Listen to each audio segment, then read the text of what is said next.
Mais que reproche-t-on au professeur Didier Raoult?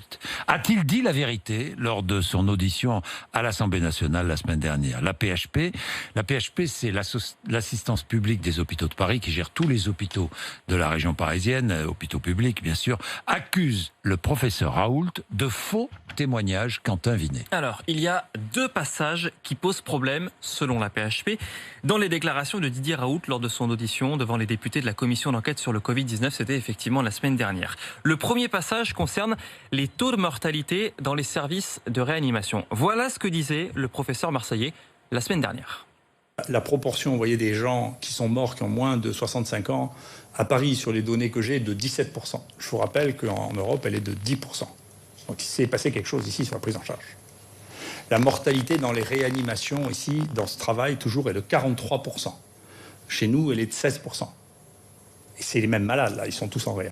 Voilà, 43% à Paris, 16% à Marseille. C'est ce que dit Didier Raoult. Et dans un courrier, Martin Hirsch, patron donc de la PHP, assure que nous n'avons aucune donnée qui place à 43% la mortalité dans les réanimations des hôpitaux parisiens, sans préciser à combien se monte ce taux. L'autre passage qui pose problème concerne le patient chinois de 80 ans, malade du coronavirus fin janvier, qui est mort ensuite. Didier Raoult affirmait la semaine dernière que ce patient s'était présenté à la Pitié-Salpêtrière, qu'il était rentré chez lui, puis qu'il était revenu 7 jours après pour mourir dans un hôpital. Réponse de Martin Hirsch: le seul patient chinois de 80 ans auquel peut faire référence Didier Raoult a été admis le 25 janvier à l'hôpital européen Georges Pompidou avant d'être transféré à Bichat, mais il n'a jamais été renvoyé chez lui. Voilà donc pour la réponse de la PHP. Pourquoi ces précisions des hôpitaux parisiens? Eh bien, il me semble essentiel que les travaux de la commission ne puissent être fondés sur des éléments factuellement faux. Voilà ce que dit Martin Hirsch. Voilà cette histoire de patient chinois. D'ailleurs, nous allons reprendre,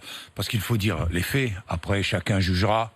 Moi, je ne suis pas là pour juger, mais là pour rapporter des faits. Nous allons reprendre les faits. Tout à l'heure à 8h10, je serai avec Alain Ducardonnet pour reprendre les faits, ce qu'a affirmé Didier Raoult, notamment à propos de ce patient chinois de 80 ans, auquel Didier Raoult fait référence. Quel a été son parcours de soins? Eh bien, nous détaillerons tout à l'heure à 8h10. Ne ratez pas cela.